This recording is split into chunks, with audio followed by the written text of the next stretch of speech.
Welcome to tasty Queen's. ഇന്ന് ഞാൻ ചിക്കൻ്റെ വളരെ എളുപ്പമുള്ളൊരു റെസിപ്പി ആയിട്ടാണ് വന്നിരിക്കുന്നത്. ചിക്കൻ കൊണ്ടാട്ടം. അതെങ്ങനെ നമുക്ക് ഉണ്ടാക്കുന്നത് നോക്കാം. ഒരു 1/2 kg ചിക്കൻ്റെ ബ്രസ്റ്റ്, അതിൽ മുളക് പൊടി, മഞ്ഞൾപ്പൊടി, ginger garlic paste, crushed chilli, നാരങ്ങ നീര്, ആവശ്യത്തിന് ഉപ്പും ചേർത്തിട്ട് നന്നായിട്ട് മാരിനേറ്റ് ചെയ്ത് നമുക്കൊരു 2-3 മണിക്കൂർ ഫ്രിഡ്ജിൽ സൂക്ഷിച്ച് വയ്ക്കണം. ഈ മസാല നന്നായി തേച്ച് നന്നായി പിടിപ്പിച്ചതിന് ശേഷം നമുക്ക് ഓയിൽ ഒഴിച്ചിട്ട് ഫ്രൈ ചെയ്തെടുക്കാം. മീനൊക്കെ ഫ്രൈ ചെയ്യുന്ന പോലെ നമുക്ക് ഫ്രൈ ചെയ്തെടുത്താൽ മതി. ചിക്കൻ നന്നായി വറുത്തതിന് ശേഷം, അതായത് നന്നായിട്ട് മൊരിച്ചൊന്നും വരണ്ട, ആവശ്യത്തിന് ഫ്രൈ ചെയ്തതിന് ശേഷം നമുക്ക് ഈ ചിക്കൻ ഇതിൽ നിന്ന് മാറ്റി വയ്ക്കാം.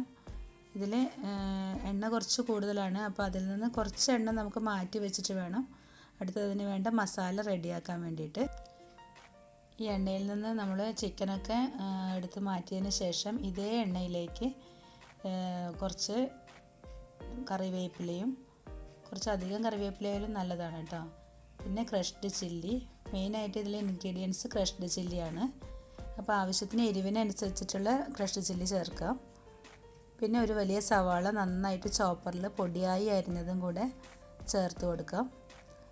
കുഞ്ഞുള്ളി ആണെങ്കിലും ടേസ്റ്റ് നന്നായി കൂടും. ഞാനിപ്പോൾ സവാള പൊടിയായി അരിഞ്ഞതാണ് ചേർത്തിരിക്കുന്നത്. ഇതെല്ലാം നന്നായി ഒന്ന് വഴറ്റിയതിന് ശേഷം അതിലേക്ക് നമുക്ക് ജിഞ്ചർ ഗാർലിക് പേസ്റ്റും ചേർത്ത് നന്നായിട്ട് വഴറ്റി കൊടുക്കാം. അതിലേക്ക് ആവശ്യത്തിനുള്ള ഉപ്പും ചേർക്കാം. ഇനി നമുക്ക് അടുത്തതായിട്ട് ഇതിലേക്ക് ഇനി സോസാണ് ചേർക്കേണ്ടത്, ടൊമാറ്റോ സോസ്. കുറച്ച് ആവശ്യത്തിന് നമുക്ക് ഏകദേശം ഒരു 1-1.5 ടേബിൾ സ്പൂൺ ചേർത്താൽ നല്ലതായിരിക്കും. ഈ 1/2 കിലോ ചിക്കൻ്റെ ബ്രസ്റ്റാണ് നമ്മൾ എടുത്തിരിക്കുന്നത്. അപ്പോൾ ആവശ്യത്തിന് 1.5 ടേബിൾ സ്പൂണോളം ഞാൻ ടൊമാറ്റോ സോസ് ചേർത്തിട്ടുണ്ട്.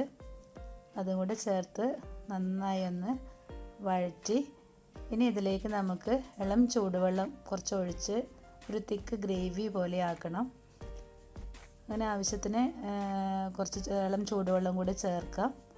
എന്നിട്ട് നന്നായിട്ടൊന്ന് തിളച്ച് വരുമ്പോഴാണ് നമ്മൾ വറുത്ത് വെച്ച ചിക്കൻ ഇതിലേക്ക് ഇട്ടിട്ട് മൂടിയിട്ടൊന്ന് ജസ്റ്റ് വേവിക്കണമെങ്കിൽ വേവിക്കാം, അല്ലെങ്കിൽ തുറന്ന് വെച്ചും വേവിക്കാം.